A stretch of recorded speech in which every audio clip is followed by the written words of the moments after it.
Alhamdulillah, wassalatu wassalamu ala sayyidina Muhammad Rasulillah.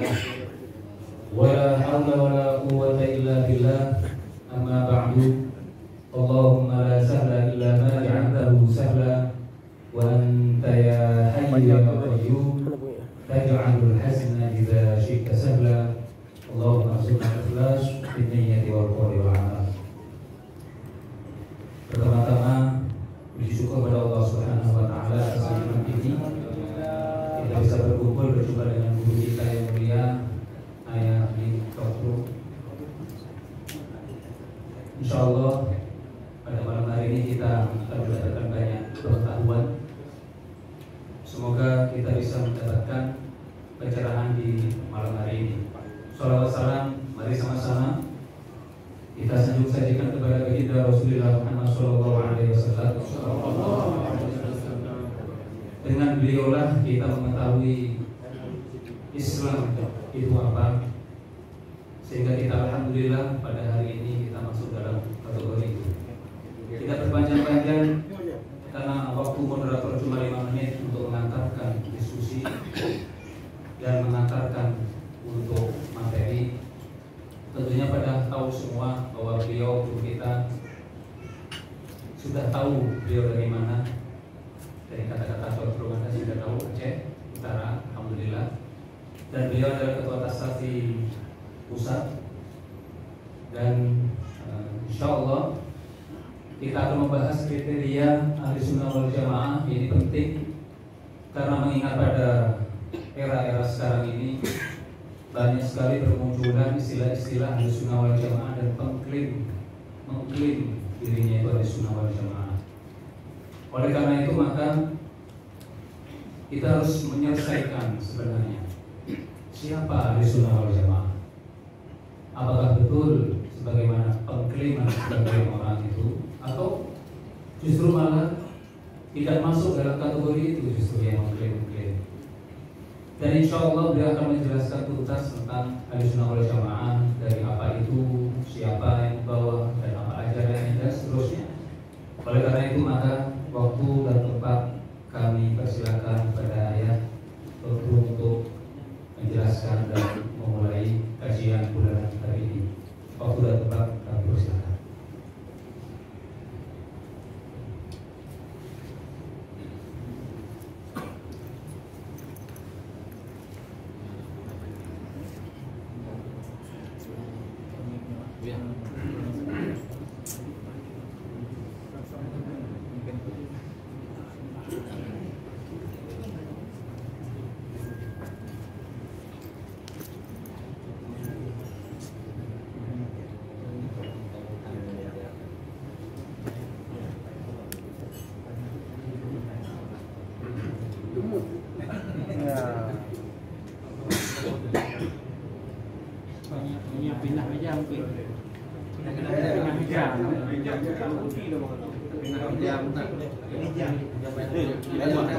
Meja bawahan dong. Bawah.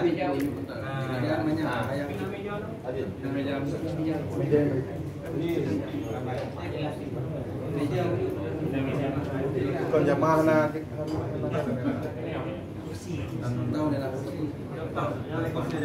Atau kursi, kursi.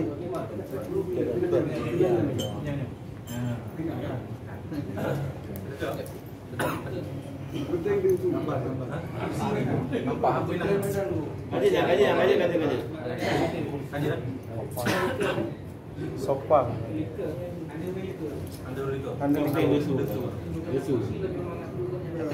Menyenang cek kursi bentar. Apa ada cek kursi itu? Cek kursi bentar. Cek kursi merah warna. Apa ya? Gumang.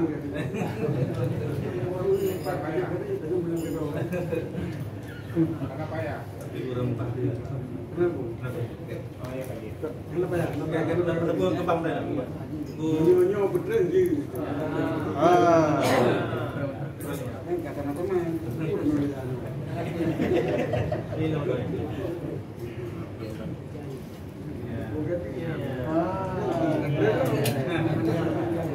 Yang baru beres.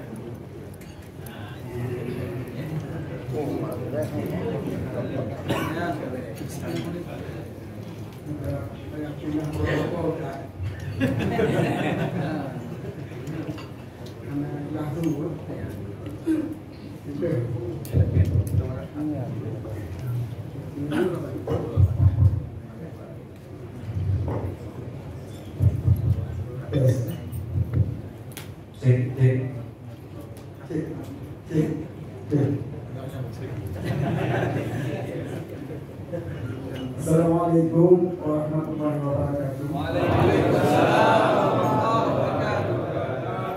Alhamdulillahirabbil alamin wa ala alihi wa sahbihi ajma'in. Amma ba'du. Yang saya hormati Bapak Manajer, yang saya hormati Tuku dari Dinas Syariat Aceh, Kota Banda Aceh,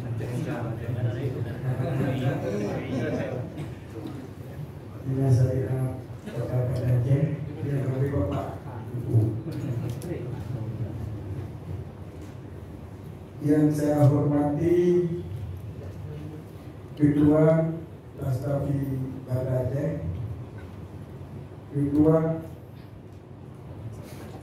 Aliansi Ormas Islam Aceh. Yang saya hormati tokoh-tokoh Lastafi baik dari Musmawi, dari Utara, Besar, Banda Aceh, dan yang saya hormati para pimpinan-pimpinan pesantren, pimpinan-pimpinan balai pengajian, imumsi, imum masa, tokoh-tokoh masyarakat, seluruh para jamaah pengajian bulanan Lastafi Banda Aceh yang berhadir pada tempat yang berbahagia ini. Alhamdulillah, kita bersyukur kepada Allah karena telah memberikan kesehatan, tambah kesempatan dan kesanggupan untuk kita sama-sama mengikuti pengajian yang pembahasannya adalah tentang kriteria Ahlussunnah wal Jamaah. Seharusnya kita di Aceh, kita di Aceh, uji bahasa Aceh apa? Aceh.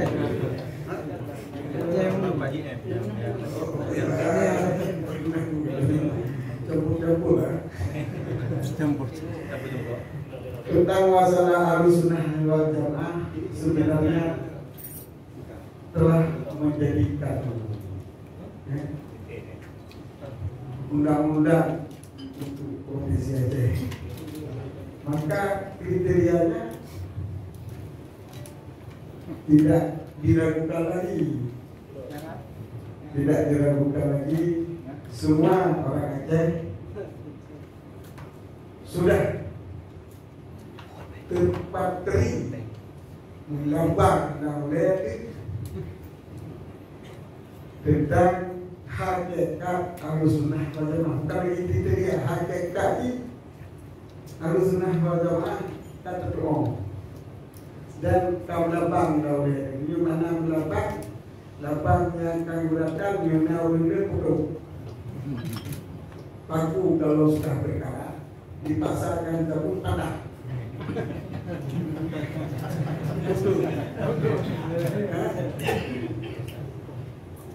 Itulah makanya timbullah insiden kecil yang berapa. Jika ada yang mengganggu fikir hakikat Ahlussunnah wal Jamaah yang maka dalam hal ini meskipun seperti yang sudah saya katakan tadi, hakikat Ahlussunnah wal Jamaah Aceh telah kita ketahui hakikatnya. Untuk mengulangi supaya segar kembali ya. Baiklah, dalam pengajian kali ini kita memenuhi pembahasan tentang pengajian Ahlussunnah wal Jamaah. Alhamdulillah kita di Aceh semuanya hampir 90% adalah pengikut Ahlussunnah wal Jamaah. Maka untuk lebih meyakinkan lagi supaya jika ada tantangan-tantangan atau yang mengarahkan yang lebih terbang yang kawal Ahlussunnah wal Jamaah, kita tidak usah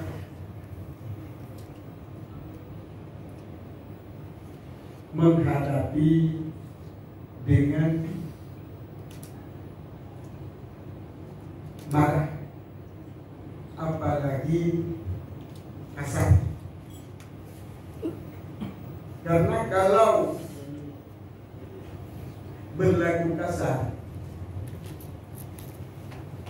kepada musuh, kita akan bertambah jauh dengan musuh. Tetapi kalau kita berlaku lunak, menghargai, sama-sama menghargai perbedaan asal dengan mengganggu, itu mungkin ada tempat-tempat yang kita sepakati untuk kita bisa bekerjasama. Maka dalam hal ini, bila ada orang yang mengatakan kita bukan Ahlussunnah, kita hadapi adalah dengan alasan atau argumen yang menurut kita rasa bisa dimengerti oleh orang yang tidak sependapat dengan kita. Maka dalam hal ini, pada malam yang berbahagia ini, untuk menyampaikan kriteria Ahlussunnah wal Jamaah,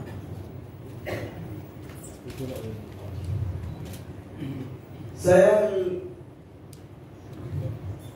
yang terutama sekali adalah menjelaskan pengertian Ahlussunnah wal Jamaah. Ahlussunnah wal Jamaah dalam bahasa adalah ahlu golongan di ahlul bait, keluarga di rumah. Jadi ahlul ini adalah keluarga atau satu golongan sunnah. Sunnah itu perkataan dasarnya mana jalan. Yang namun yang dimaksudkan dengan sunnah ini di sini adalah barang yang dibawa oleh Rasulullah SAW, baik melalui hadis, ayat Al-Quran atau hadis kudusi. Jadi bukan sunnah dengan makna khusus, yaitu barang yang diperbuat oleh Rasulullah, barang yang dikatakan oleh Rasulullah, ataupun barang yang ditetapkan oleh Rasulullah. Itu sunnah dengan khusus. Tetapi sunnah di sini termasuk tiga sunnah tersebut: barang yang dikatakan oleh Nabi, barang yang ditetapkan oleh Nabi, barang yang diperbuat oleh Nabi, termasuk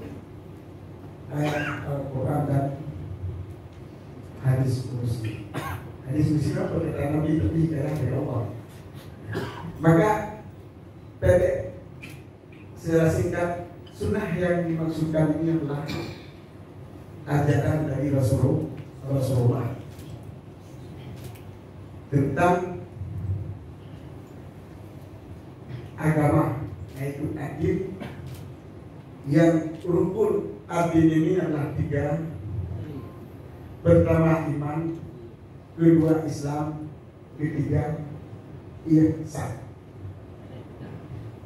Jadi maka dalam hal ini sunnah yang dimaksud ini adalah benar kepada sunnah dalam beramal, sunnah dalam beriktikad, dan sunnah dalam berihsan ataupun berikhlas, berakhlak.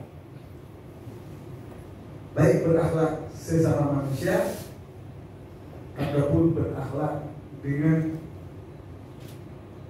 hal ataupun kita, misalnya kita melakukan ibadah. Hadirin yang saya hormati, dari pengertian Ahlus Sunnah telah kita ketahui bahwa pengikut Rasulullah secara lengkap dari ajarannya wal jamaah. Ahlus Sunnah wal jamaah ini, kata-kata al jamaah banyak ulama menafsirkan dengan pentafsiran yang berbeda. Yang namun pentafsiran itu dapat kita satukan. Maksud jamaah itu adalah jamaah para sahabat, jamaah para tabi'in, jamaah para tabi'in, dan jamaah sehingga sampai pada masa kita. Dalam arti sunnah ajaran Rasulullah sampai kepada kita melalui sanad yang berjenjang secara berjamaah kepada Rasulullah SAW. Bukan sunnah yang kita baca dari tulisan-tulisan kemudian kita kumpulkan dengan kita ini yang betul sunnah. Itu bukan sunnah wal jamaah, tetapi sunnah dalam penilaian kita sendiri, kita seorang. Jadi kalau membaca hadis, membaca ayat, kita memahami dengan pikiran kita, orang lain memahami dengan pikiran orang lain lagi memahami dengan kadang-kadang tumbuhlah pengertian yang berbeda-beda, sehingga sunnah itu telah berpisah-pisah, tidak lagi secara jamaah. Maka disinilah dinamakan Ahlus Sunnah wal Jamaah, bukan Ahlus Sunnah tidak ada jamaah. Jadi Ahlus Sunnah wal Jamaah. Pada masa sekarang memang semua golongan telah menyatakan dirinya Ahlus Sunnah wal Jamaah.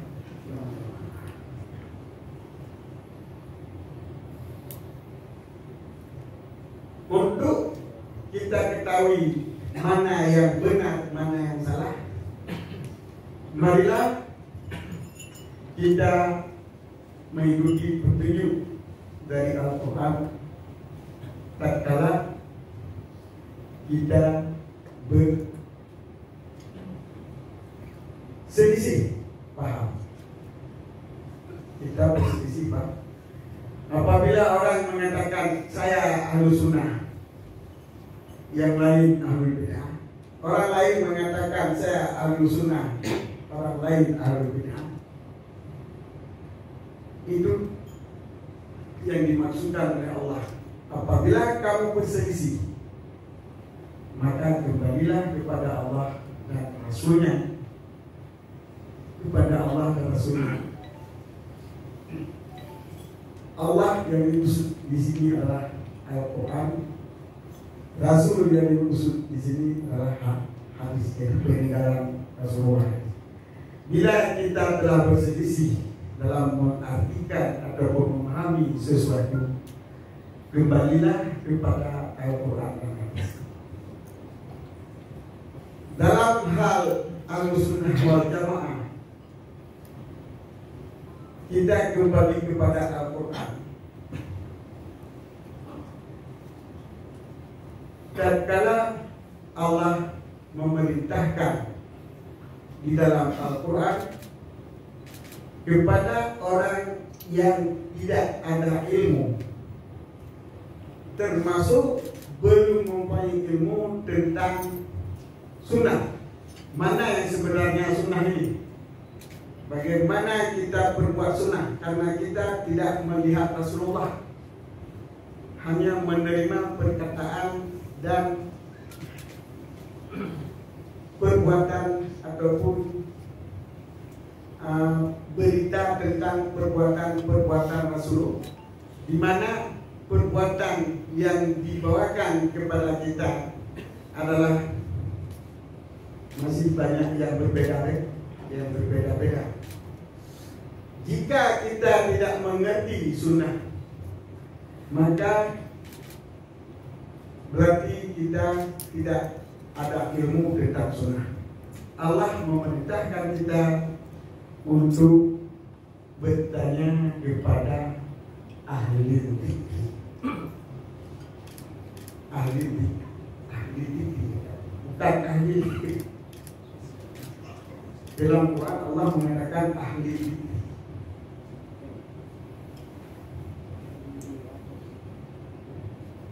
Zikri kalau oleh mufasir diterjemahkan dengan ilmu. Dalam Asbabun Nuzul, ayat tersebut adalah diturunkan untuk orang kafir. Maka ia mengatakan, kenapa tidak diutus malaikat? Kenapa tidak diutus malaikat? Kalau memang itu Rasulullah, kenapa bukan malaikat yang diutus? Maka Allah dalam ayat tersebut mengatakan, sejak dulu sebelum Muhammad, semua Rasul adalah dari manusia, tidak ada dari malaikat. Was'alim ahla dzikri, maka bertanyalah kamu pada ahla dzikri, orang yang mengingat ilmu di dalam Taurat dan Injil, dengan cara belajar daripada ahlinya, yang ahlinya belajar daripada ahlinya, sehingga sampai kepada yang punya Taurat dan Injil. Jadi ilmu mereka bersama, bukan sekedar membaca Taurat, memahami dengan pikirannya. Ayat tersebut walau diturunkan asbabun khusus, tetapi kaidah menyatakan al-iktibar di umumil lafaz la bi khusus sabab. Kalau iktibar di khusus sabab, kita tidak ada hukum, apa-apa sehingga sebab semua ayat mereka yang turun ada sebab.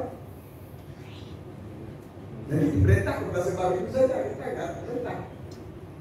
Maka dalam hal ini untuk mengetahui tentang Ahlussunnah wal Jamaah, juga kita harus bertanya kepada ahli dzikir. Ahli dzikir itu siapa? Itulah orang yang mempunyai ilmu dengan mengingat, bukan dengan mengolah dengan pikiran. Kalau yang namanya mengingat itu adalah nakal. Kita ingat, apa yang kita ingat, apa yang telah kita lihat, itu mengingat. Kalau berpikir, bukan mengingat. Itu beda ahli dzikir dengan ahli dzikir atau ahli ra'i. Ahli ra'i orang yang pandai mengolah pendapat dengan cara pikiran. Ahli dzikir orang yang pandai mengingat apa yang didengarkan dari gurunya. Disinilah maksud dengan Ahlussunnah wal Jamaah, adalah sunnah yang kita dengar daripada guru, dan guru kita didengar daripada gurunya, gurunya dengar daripada gurunya, sehingga berjenjang sampai kepada Rasulullah. Itulah yang namanya ilmu bersama.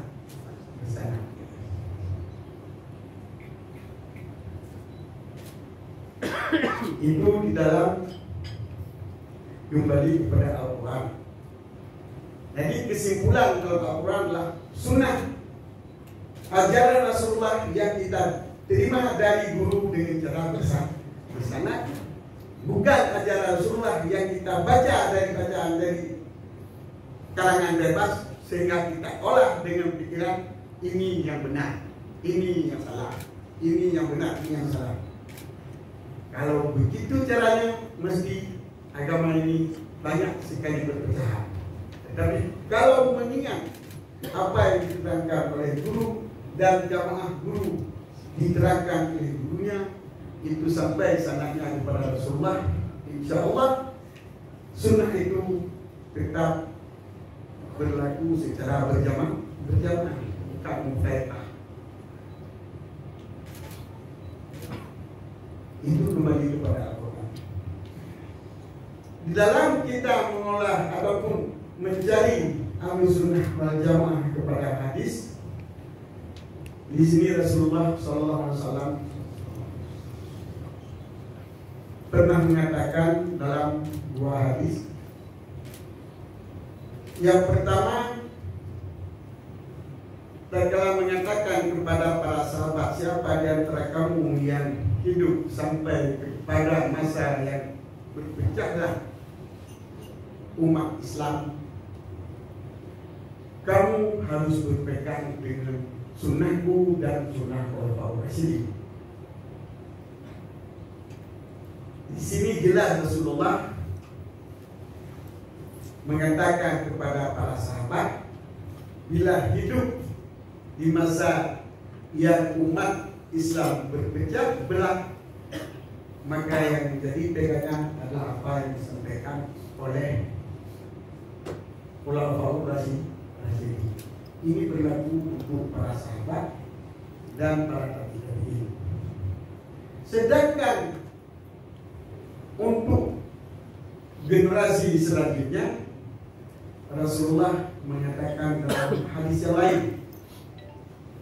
tatkala Rasulullah menceritakan perpecahan kaum Yahudi, perpecahan kaum Nasrani, sehingga Rasulullah mengatakan umat Islam pun akan terpecah 73 golongan, 72 golongan dalam neraka, 1 golongan dalam surga. Maka para sahabat bertanya, mana yang 1 golongan itu? Katanya al-jamaah. Al-jamaah.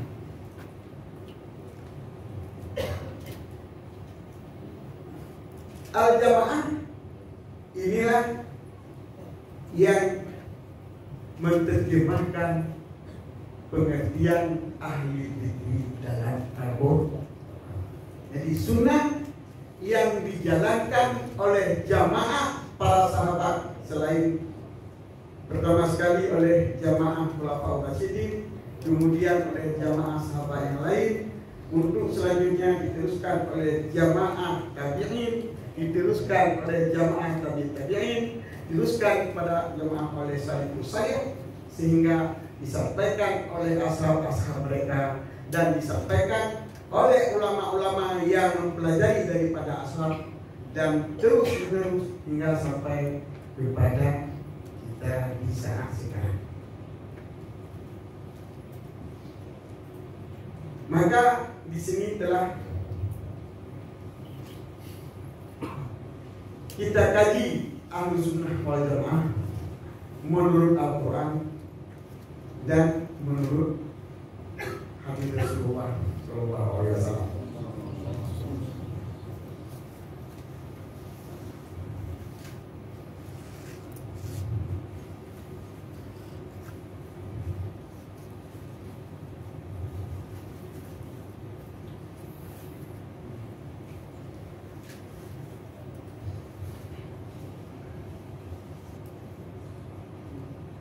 Hadirin yang saya hormati, maka untuk masa sekarang,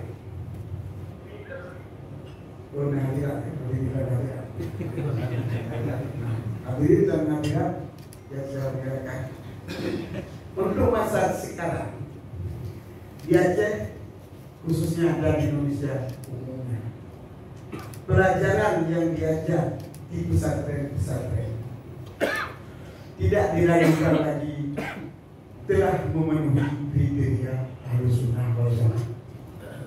Karena sistem belajar mengajar di pesantren adalah sistem berjamaah yang mendengar daripada guru, yang oleh guru tersebut membaca kitab untuk mengantar ilmu dan menjelaskan dengan penjelasan yang diterima dari gurunya. Di saat terjadi belajar mengajar dalam pesantren, di sana didiskusikan, kemudian disepakati dari satu permasalahan yang di saat guru tersebut menerima ilmu dari gurunya pula seperti demikian. Gurunya pula saat menerima dari gurunya pula seperti demikian juga. Sehingga berjenjang sampai kepada penulis ataupun pengarang kitab yang dibacakan. Oleh pengarangnya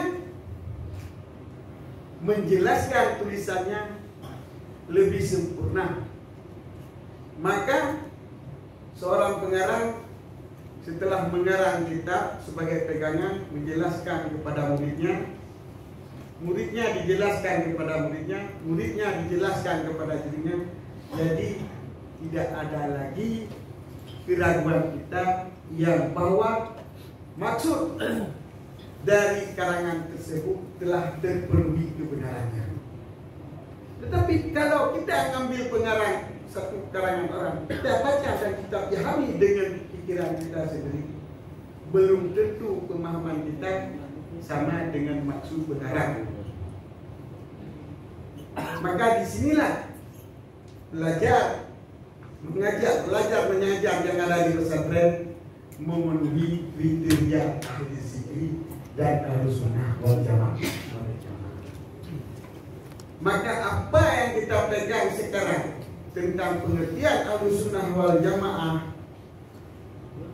yang disampaikan oleh guru-guru kita dari pesantren telah memenuhi kriteria Ahlussunnah yang benar. Ini adalah Ahlussunnah dalam pengertian bahasa. Kemudian ada Ahlussunnah dalam istilah. Sekarang diistilahkan dengan Ahlussunnah. Sebab di masa Rasulullah, para sahabat itu tidak ada diistilahkan dengan Ahlussunnah. Padahal mereka itu secara bahasa adalah Ahlussunnah, orang yang mengamalkan sunnah Nabi. Tabi'in Ahlussunnah, orang yang mengamalkan sunnah Nabi. Baik dalam ilmu fikih, baik dalam beramal, baik dalam beritikad ataupun berikhlas. Semuanya telah mengikut sunnah Nabi. Tetapi tidak ada namanya Ahlussunnah.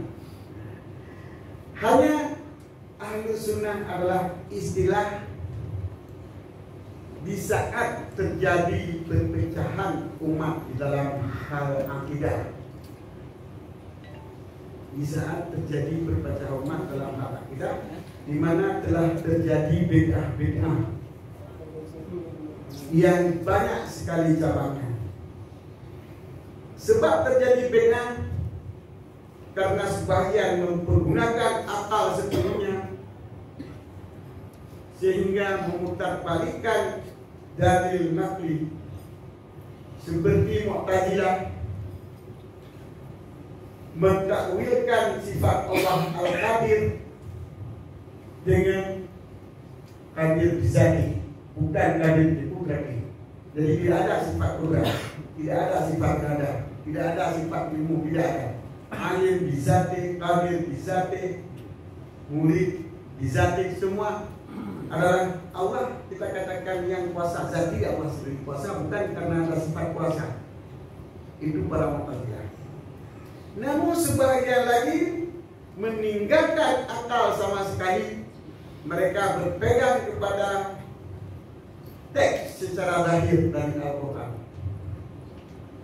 Kaum ini dinamakan dengan Mujassimah, di mana menyatakan Allah punya tangan, Allah bertangan, beranggota tangan, walaupun tidak sama dengan tangan kita. Kami tangan yang jaro, ini apa jaro itu lain,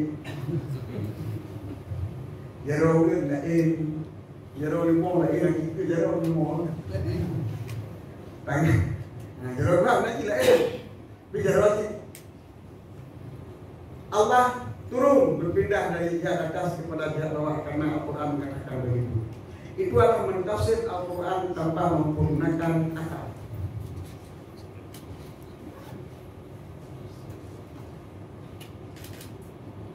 Di waktu itulah para imam Ahlussunnah wal Jamaah, yaitu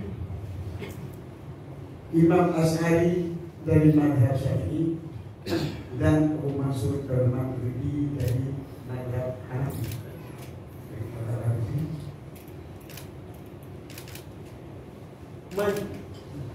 Menulis kaidah-kaidah untuk memahami ayat-ayat sifat,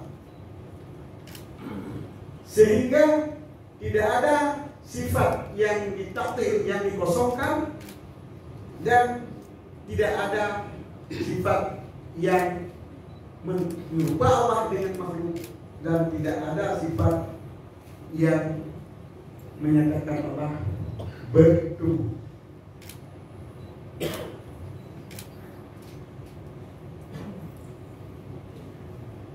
Di mana Abu Mansur Maturidi dan Asy'ari menulis kaidah-kaidah yang sepakat keduanya pada dasar kaidah yang satu, yaitu untuk mengisbatkan sifat Allah dibagi kepada 3 macam. Yang pertama, sifat Allah yang tidak terhenti mukjizat Rasul di atas sifat tersebut. Bagaimana maksudnya tidak terhenti mukjizat Rasul di atas sifat tersebut? Diterangkan dengan contoh. Umpamanya sifat wujud. Wujud itu adalah ada Allah. Jika Allah tidak ada, mungkinkah Allah memberi mukjizat kepada Nabi?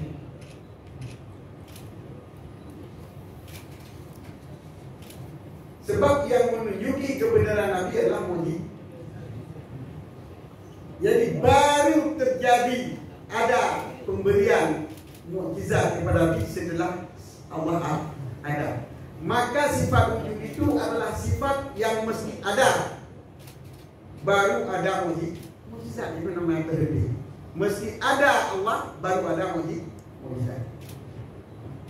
Demikian juga sifat kudrah. Kalau Allah tidak berkuasa, tidak sanggup memberi mukjizat kepada Nabi. Sehingga sifat-sifat yang terhenti pemberian mukjizat Nabi kepada sifat tersebut sebenarnya bukan mukjizat saja. Seluruh mungkinan itu terhenti dari sifat-sifat itu. Cuma mukjizat itu disebabkan antara mukjizat sebagai dalil untuk benarnya Nabi. Baru kita ketahui seorang Rasul Allah bila ada mukjizat. Siapa yang memberi mukjizat? Allah. Maka kalau Allah tidak ada, mukjizat tidak ada. Kalau Allah tidak kudrah, mukjizat tidak ada. Kalau Allah tidak mempunyai iradah, mukjizat tidak ada.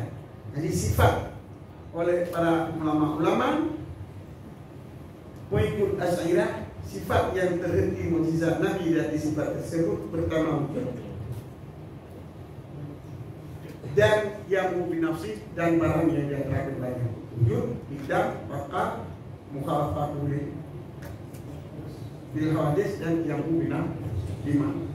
Tambah di kudrat, iradah, ilmu, ayat. 9 sifat yang terhenti mukjizat Allah di atas sifat tersebut. Mukjizat Rasulullah di atas sifat tersebut. Itu harus diisbatkan dengan dalil akli. Harus diisbatkan dengan dalil nazari. Maksud dari akli, dalil yang dipikir dengan akal. Kenapa harus disebutkan dengan dalil akli? Karena untuk menolak bid'ah yang telah tersebar semacam itu. Kalau tidak diberikan dari akli, maka si mubtadi' itu dapat menolak sifat-sifat Allah. Maka disebab itulah sifat yang terhenti mukjizat harus disifatkan dengan dalil akli, karena dalil akli terhenti di atas perkataan Nabi, penjelasan daripada Rasul. Sedangkan benarnya seorang Rasul terhenti di atas mukjizat. Sedangkan mukjizat terhenti di atas sifat tersebut. Maka dalam istilah dalil akli itu dinamakan dengan dur atau tasasul, lebih dur. Gimana dur? Juga contoh, tidak hanya diakui nak Tuhan, hanya diakui nak Tuhan. Tak dari nak Tuhan, itu dari Nabi. Kalau dari Nabi, Tuhan yang nak itu, beda yang kita. Dijik hanya diakui nak Tuhan.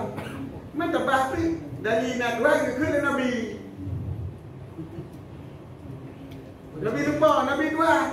Ya, muduhan hanya aku pertanyaan pun bukan elon dari Nabi Tuhan mana?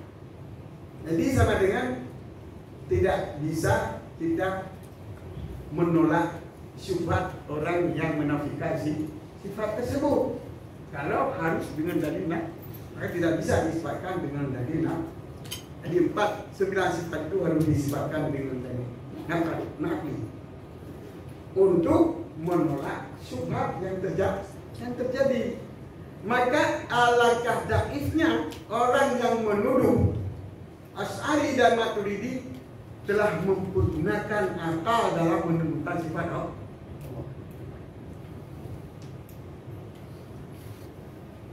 Mereka mempergunakan akal untuk menolak orang yang menafikan sifat Allah. Bukan untuk mengisbatkan sifat Allah untuk dirinya. Mengisbatkan sifat Allah sebagai menolak orang yang menafikan sifat Allah.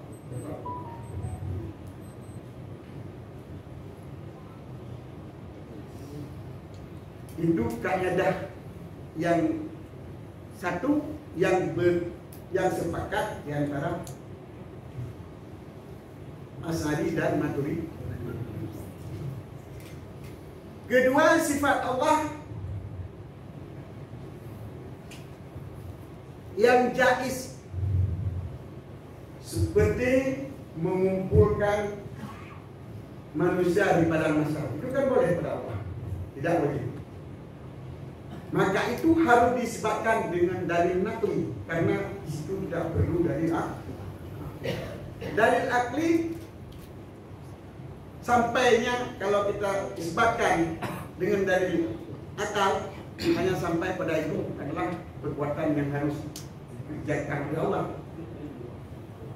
Tidak sampai kepada perbuatan itu sudah pasti ada. Benar. Tapi sehingga misalnya akan kumpul ya Allah urut kiamat. Maka fikir dengarkan, karena mengumpul urung urut kiamat adalah jibah Allah. Maka buat yang jibah Allah hanya mungkin, hanya pasti terjadi. Maka pakai dalil akli dengan buat yang jahit hantruk kepada terjadi. Iman orang tidak sampai kepada terjadi, hanya sampai kepada boleh jadi. Jadi mengumpul orang di hari kemudian adalah boleh jadi. Tidak pasti terjadi. Tapi kalau dari nakli Allah telah mengatakan mustahil perkataan Allah, maka iman kita telah pasti terjadi. Maka mengumpul orang di hari kemudian masuk dalam neraka, masuk dalam surga adalah pasti terjadi karena dalilnya jelas. Jadi sifat yang harus disifatkan dengan dalil akli dan sifat yang harus disifatkan dengan dalil nakli. Kemudian ada sifat yang wajib pada Allah tetapi tidak terhenti mukjizat. Di antara sifat tersebut seperti kalam, sama, basar, dan 3 sifat yang melazimi kalam sama basar yaitu kaunuhu mustaqbilan, kaunuhu basiran, kaunuhu mutakalimah. Ini adalah sifat yang wajib pada Allah dan tidak terhenti mukjizat di atas sifat tersebut. Kalau Allah tidak berkalam, mukjizat bisa diberikan kepada Allah. Tidak mendengar, mukjizat bisa diberikan. Ini adalah sifat yang boleh diisbatkan dengan nakli, boleh dengan akli, boleh dengan kedua-dua. Namun para ulama Asy'ariyah mengatakan lebih mudah, lebih ringan, lebih jelas kalau diisbatkan dengan dalil akli. Itu dengan ayat hadis. Mau dari takkan nak beriman Allah inna sami'un alim. Sami'ul basir. Sami'ul basir. Kalau Allah Musa taklima. Ini kan dari sami. Nah, kita isbatkan dengan ini lebih mudah. Kalau kita isbatkan dengan dalil akli mungkin berputar-putar. Jadi boleh disebutkan. Hanya tinggal satu sifat yaitu wahdaniyah yang diikhlaskan yang termasuk Maturidi dan Asy'ari. Apakah sifat tersebut termasuk terhenti mukjizat atau tidak terhenti? Itu hanya satu yang hilang, satu yang diperselisihkan. Maka yang terlebih cocok adalah alasan disebutkan dengan dalil nakli. Karena kalau wahdaniyah Allah sebagaimana dijelaskan dalam Al-Quran, kalau ada Tuhan satu lagi, la fasadata, tidak akan terjadi bumi dan kalau bumi dan langit tidak diisi keduanya, kalau tidak ada Muhammad pun tidak, kalau Muhammad pun tidak ada, mukjizat pun tidak. Di wahdaniyah lebih kepada terhenti sifat mukjizat di atas wahdaniyah, sehingga harus disebutkan dengan dalil nakli. Itu kaidah dasar daripada Asy'ariyah dan Maturidiyah. Sehingga oleh para ulama yang diantaranya Tajusuki,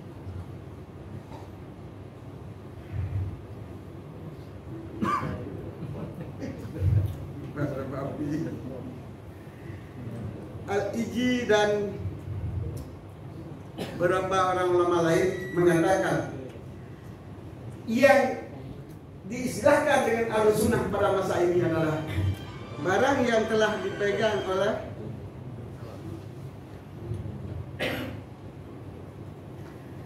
yang telah dicetuskan oleh 2 orang, yaitu Asy'ari dan Maturidi.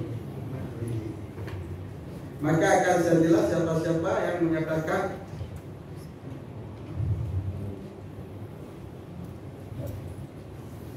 ulama-ulama antara lain Tajusuki dalam kitab Syarah Aqidah Ibnu Hajib, dalam Syarah Aqidah. Yang kedua Ibnu Hajib,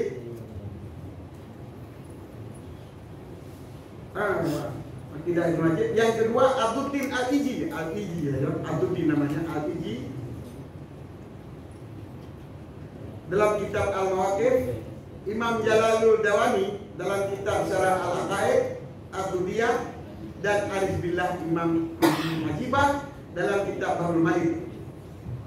Dan banyak sekali ulama-ulama lain yang menyatakan dalam masalah akidah Ahlussunnah wal Jamaah diistilahkan kepada barang yang dicetuskan untuk menolak bid'ah oleh dua imam, yaitu Imam Asy'ari dan Maturidi.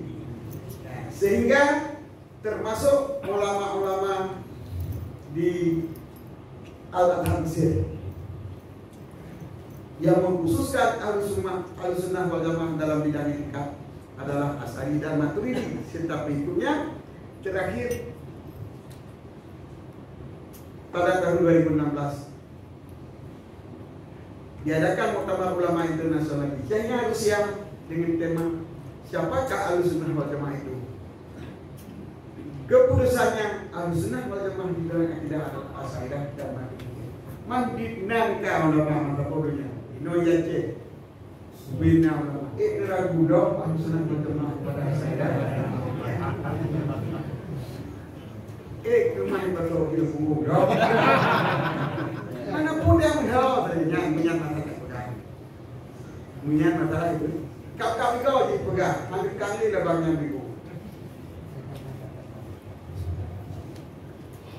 Yang jelas, yang Ahlussunnah wal Jamaah di dalam akidah.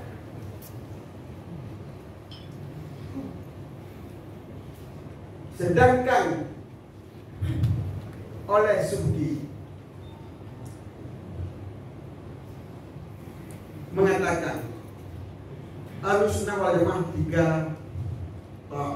tiga partai, tiga golongan. Yang pertama Ahlul Hadis, yang kedua Ahlul Nadar, yang ketiga Ahlul Kasab. Ini adalah kata-kata Subki tersebut itu berpegang ataupun berlandas kepada Ahlussunnah wal Jamaah secara pengertian bahasa. Sebab ahli hadis, para sahabat ahli hadis, para tabi'in ahli hadis, tabi'in ahli hadis, di waktu itu tidak diistilahkan mereka Ahlussunnah wal Jamaah, tidak ada diistilahkan. Ya, namun dalam pengertian mereka Ahlussunnah wal Jamaah seperti pengertiannya tadi telah kita uraikan, yaitu orang yang mengikuti Nabi dalam bersyariat, baik ilmu fikih, ilmu akidah dan ilmu tasawuf. Para sahabat bersyariat dengan mengikuti Rasulullah, tapi tidak ada istilah masa itu Ahlussunnah wal Jamaah. Tadi Subki mengatakan Ahlussunnah wal Jamaah itu tiga golongan. Itu Ahlussunnah wal Jamaah secara pengertian bahasa. Ahli hadis yaitu termasuk sebelum terjadi perpecahan ke belakang, itu semua berpegang pada hadis saya. Tidak ada memakai dalil akal, karena memang tidak ada yang perlu ditolak, tidak ada bid'ah. Jadi Ahlul Nadar itu di saat ada bid'ah, sehingga perlu dibawa dari akli untuk menolak pendapat bid'ah. Ahlul Kasab itulah mereka yang berpegang pada hadis, kemudian ditambah oleh Allah ilmunya, lantaran mereka setelah berpegang pada hadis mengamalkan ibadah seluruh yang diketahuinya dengan hati yang bersih, yang dididik ataupun riyadah, dilatih hatinya untuk tidak terikat selain untuk beribadah kepada Allah. Maka orang yang mengamal ibadah seluruh yang diketahui dengan hati yang bersih, yang tidak ada sedikit pun tersangkut dengan selain Allah, orang itu akan ditambahkan ilmu ma'rifatnya oleh Allah dengan cara ilham. Maka ahli sufi, ahli ma'rifat daripada sufi, termasuk juga Ahlussunnah wal Jamaah. Maka tidak ada istilah Ahlussunnah wal Jamaah waktu diisbatkan kepada Asy'ariyah dan Maturidiyah telah menafikan Ahlussunnah wal Jamaah daripada ahli kasab dan ahli hadis, karena Ahlussunnah wal Jamaah terhadap Asy'ariyah dan Maturidiyah itu adalah sebagai istilah. Sedangkan pengertian Ahlussunnah itu mencakup kepada seluruh orang yang berpegang dengan sunnah Rasulullah SAW.